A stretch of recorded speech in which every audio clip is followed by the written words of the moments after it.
The most common thing we hear when a gym owner comes into Two Brain is, I need more clients. And if you're in that boat, we got you. I'm John Franklin, the CEO of Two Brain Business, and this is Run a Profitable Gym. With me today is a special guest, the founder of Two Brain Business, Chris Cooper. Chris, let's talk about the 4 funnels. What are they? You've got referral funnel, social media, organic, content funnel, and the paid ads funnel. And when all 4 work, they multiply one another. And we're kicking off something called Marketing May. And each week we're going to go over one of the funnels, give people tactical things that they can implement in their gym and a task with the goal of helping them make more money, implementing that funnel in their gym. We're going to kick off with your favorite, referrals. Why are referrals your favorite way to get more leads for your gym? Well, first, they're the biggest opportunity that most gym owners miss. They've got this emotional bond with their clients and they've got a lot of trust, but they don't take it the next step and coach their clients to bring in their friends. So that's the first thing. The second thing is that once you practice it a few times, it becomes easy and natural, and you realize that you're actually doing your clients a massive favor. So you're not only helping your clients by creating a better support network around them, but you're getting more clients to your gym. It doesn't cost you money on ads, and you don't have to develop a special skill set like writing content. And I come from a paid ads background. That's what I like to do. And a lot of times when people think they need more clients, it's like, what's the next marketing campaign? Or what do I post on Instagram? And they're looking for that kind of next big fix that solves all the problems. But the reality is referrals are free. And they're the easiest one, and you can do them today. And we're going to show you exactly how to do it. I think the best way to kick this off, Chris, would be with one of the exercises that you came up for generating more referrals. So we have this saying in Two Brain, your best clients know your next best clients. And in order to find your next best clients, you have to identify who your best clients are now. And so what we're going to do is a quick exercise here. I want you to take out a sheet of paper, actually do it, fold it in half, and then on the left side of the sheet of paper, I want you to write a $sign and circle it. On the right side of the sheet of paper, I want you to write a smiley face and circle it. Then let's go back to the left side.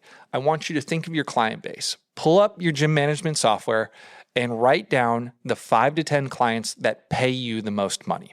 Now, on the right side of the sheet, I want you to write down the 5 to 10 clients who are the most fun to work with. These are people who put a smile on your face every time you walk into the gym. Now let's look at the names on the left side and the names on the right side. Circle any matches and put a line connecting them. These are your best clients. They're the people who pay you the most, and they're the most fun to work with. We need to figure out how to get more people just like them. And the key to doing that is something we call a seed client interview. Chris, what is a seed client interview? A seed client is a person that you want to plant in the ground and create replicas of.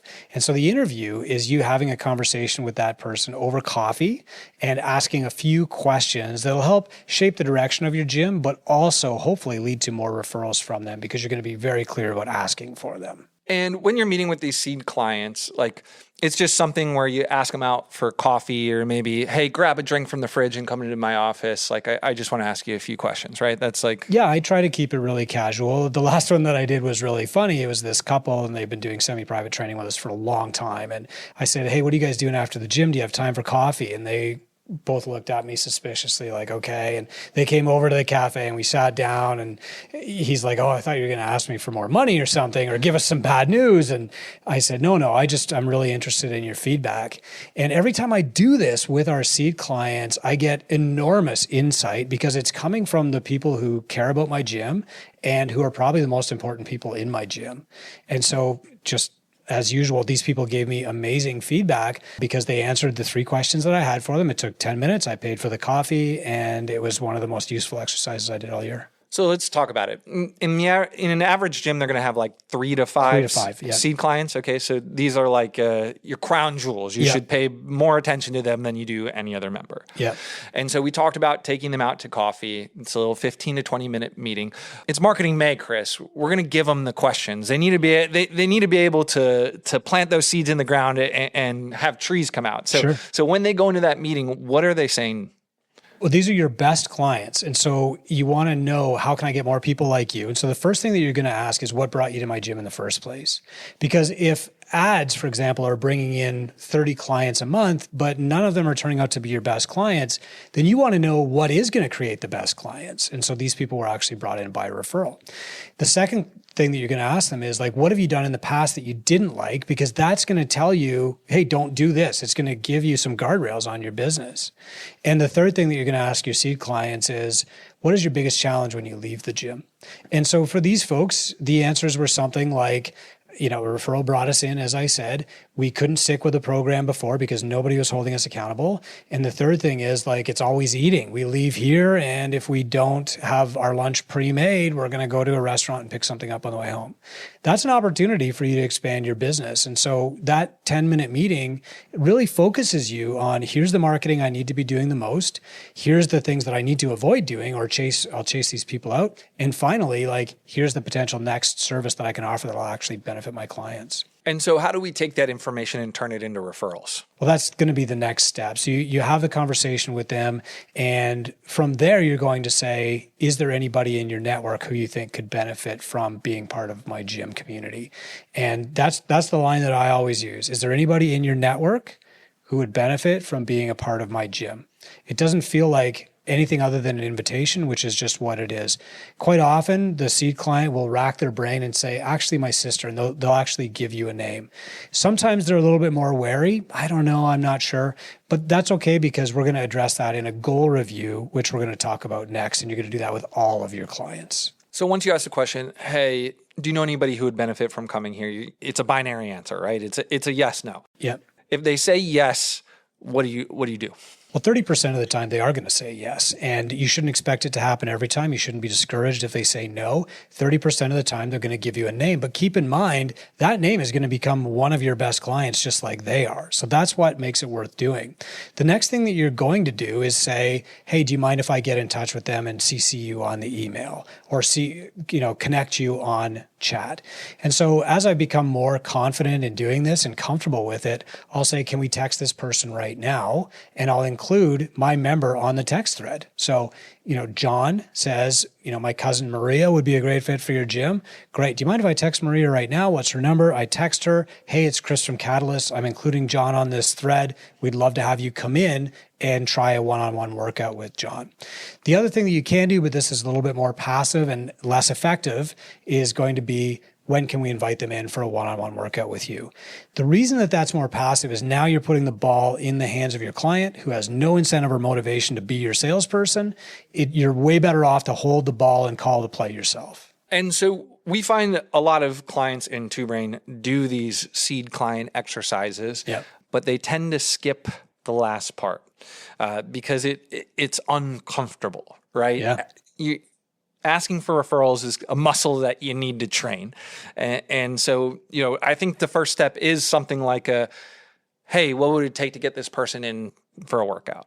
But as you develop that, you'll realize if you take more of an assertive approach in helping that client, you're going to have more luck in getting them in because, like you said, they leave, they forget, whatever. So if you're doing all the work to do the seed client exercise, if you're getting them in, if you're asking them the questions, don't skip the last part. Be sure to ask them, hey, who's going to benefit from coming here? Now, next piece. We have our seed client interviews. Yeah. You also mentioned the next step, if they say no, is something called a goal review. What is a goal review session? A goal review is for all of your clients. So the seed client interviews you want to do just with your best because they're going to give you a focus on your gym and the right perspective. Instead of just doing a survey and seeking feedback from everybody, you just want to get it from your best clients. A goal review is for all of your clients. Every single one of your clients, especially if you're only running a group training program, has goals and you don't know about them yet. If they're one-on-one clients, you might know their goals, but you might need to update your knowledge too because goals change. So a goal review is when you bring your client in. This should happen every 3 to 6 months. You sit down like this. You're going to spend 10 minutes. The first thing you're going to do is look up their goal and you're going to say, here's the progress that you've made toward this goal. You might measure them on your InBody. You might look at their WOD scores. You might look at their deadlift PR, match it to their goal and say, here's the progress that you've made. So you're starting with that framing. That's really important because they might not see that themselves.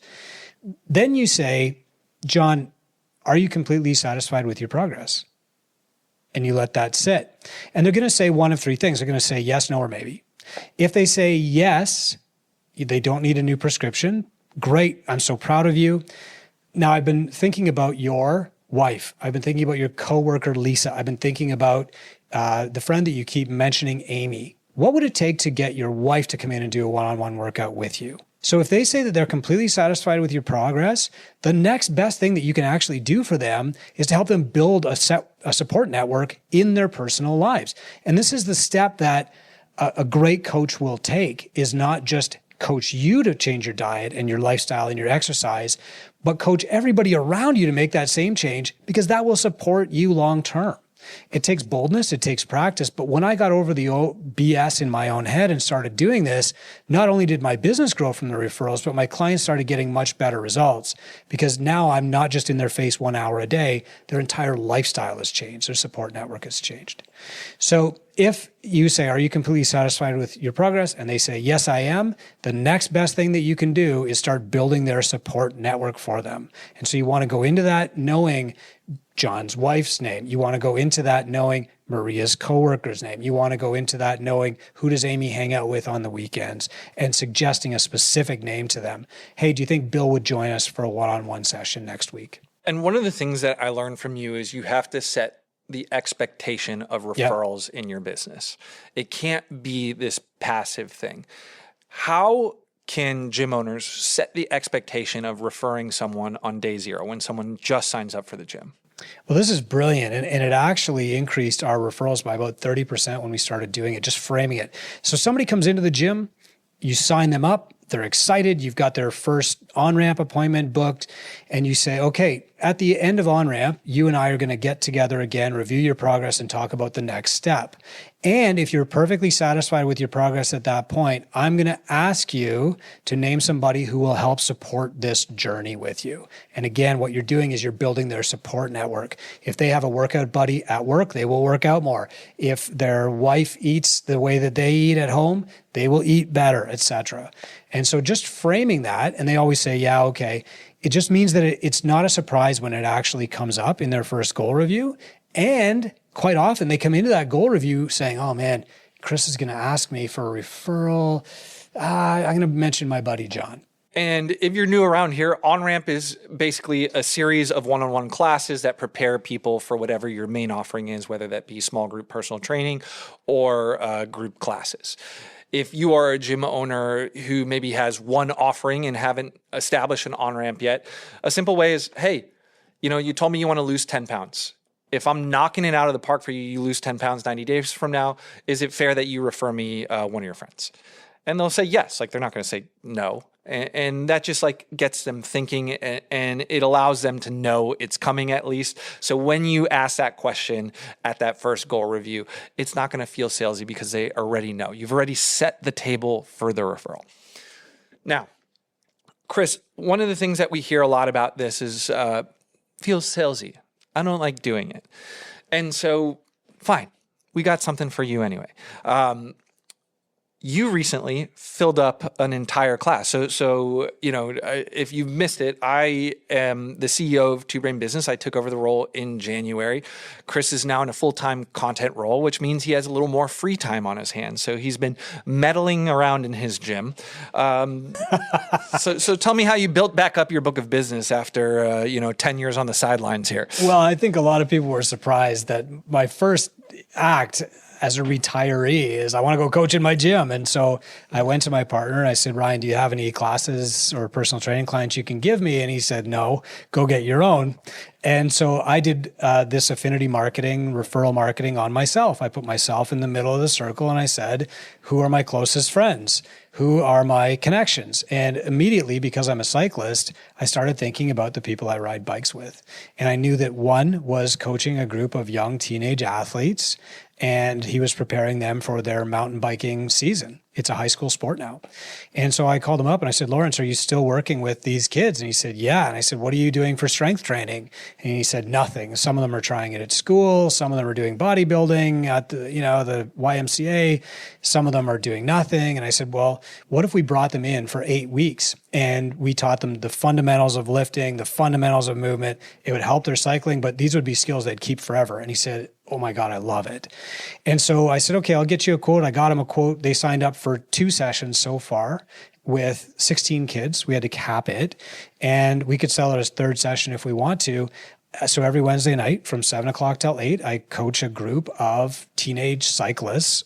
I brought them in through a connection. It was very easy. The kids love it. Sometimes their parents come and watch.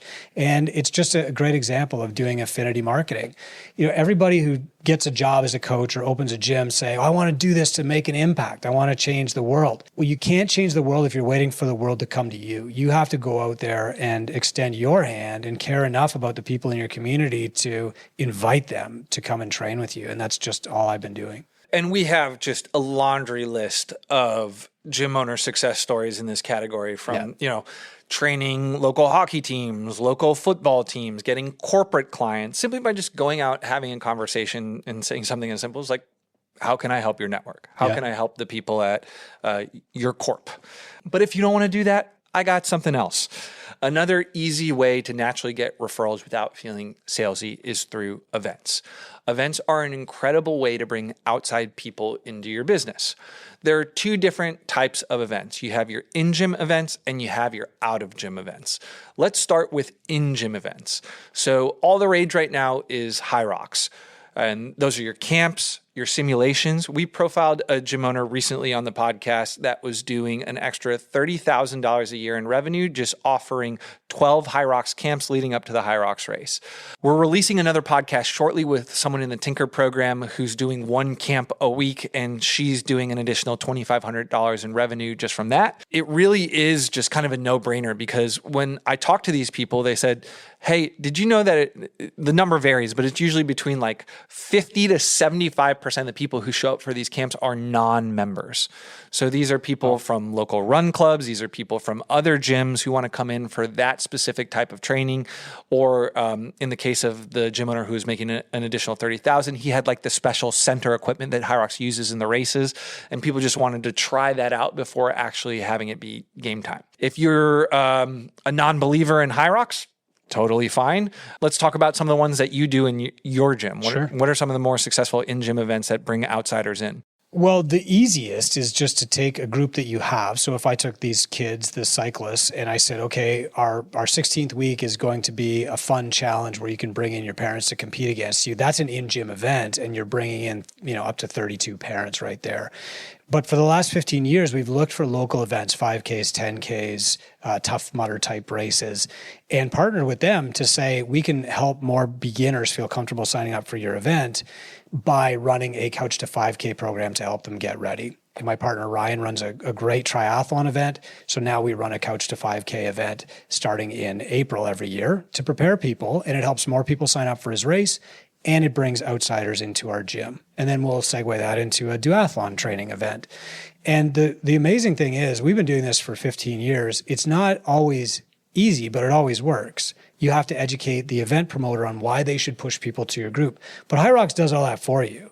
Like High Rocks takes this basic concept of extending your help and your care and brings all of this attention to you. So all you have to do right now is plant your flag and say, we're doing a High Rocks mini camp or a High Rocks whatever mini comp on this weekend, and you'll fill it. And it's amazing. Like, it's lightning in a bottle. I've had so many different organizations pitch me on this concept over the last decade. High Rocks is for real, and it works. Other variations of this are like your Bring a Friend Day that happens on like a Saturday. Wine and Wad, like a women's specific workout is another one. Mom specific one, so things where you bring in like a baby or something like that and do a workout with a bunch of new moms, are other ones that we've seen tremendous success in the group. Now, if you're just doing in-gym events, that's only half the battle. You should also be doing out-of-gym events. And my recommendation for those is have them loosely related to fitness. So the one that we've seen a ton of success in within the Two Brain Growth Group are pickleball outings, because pickleball is naturally like a team sport. You play it with a partner, and everybody seems to know someone who plays pickleball. And you get them out on the court, and you can say something like, hey, if you want to, get a little stronger, jump a little higher, just come in and do some squats. People have actually started within Two Brain, have started pickleball specific training sessions in the gym. So they took an out of gym event and turned it into an in gym event. You can do stuff like broom ball. We did one where we went out and skated and played hockey. Totally. And this is also like a great opportunity to partner with local businesses. So one gym owner did like a high protein cooking class at one of the cooking schools in the area. So they all went out and they taught them how to do stuff, and they tied it into a nutrition challenge that was happening. So the cooking class was a natural sell to something going on in gym, but wasn't salesy at all because, that was the theme. Everyone was already talking about it, and it just made that referral happen very naturally. Are there any external events that you've done at Catalyst that are worth mentioning? Yeah, so many. I mean, there's a cross-country 5K that we give prizes to every year, and they actively promote us. I've rented ice time just about every year and taken people to that. But if you want to think smaller scale too, I have clients who are financial advisors, for example. And so we could invite them into the gym. They'll talk about tax planning. I'll go to their clients and talk about fitness. We have clients who are nurses we've done that for. We've gone to retirement homes and done squat clinics for them. And it doesn't always immediately grab you a client. Often it does, but what it does do is set you up long-term so that when the people in front of you are ready for a gym, you are going to be the one that they think of. So this is Marketing May, and we want to keep it tactical so they can take this information and actually use it in their businesses. So if you're someone who's made it this far, our prescription for this week is go out and do one seed client interview. So do the exercise we did in the beginning. Invite one of those seed clients out to coffee, follow the script verbatim, and ask for the referral. The second piece is plan one event. Put it on the calendar. It can be an in-gym or an external, but make sure that outside people are welcome. Your members know that outside people are welcome, and also invite your alumni base. Right now in Two Brain, we're doing something called the Bring Back 2 Challenge, being run by Two Brain mentor Corey Lewis. And he's sharing the strategies that he uses to bring back members in crazy numbers. 36% of all of his signups last year were previous members returning. And doing these events is kind of one of the cornerstones of his strategy. And so this stuff works. You just need to do it. So one seed client interview, one event on the calendar. See what the results are like. If you get results, and you will if you follow the scripts, continue to do those seed client interviews until you run out of seed clients. Chris, you recommend once a year for those? Yeah. And then start with your goal review. So try and meet with your clients every 90 days and have those conversations. From an event standpoint, we find that the best gyms in Two Brain are doing one event a month, and they can be internal or external. There really is no limit. People are coming to your gym because they want community. They want to be around other people. You're not going to overdo it here.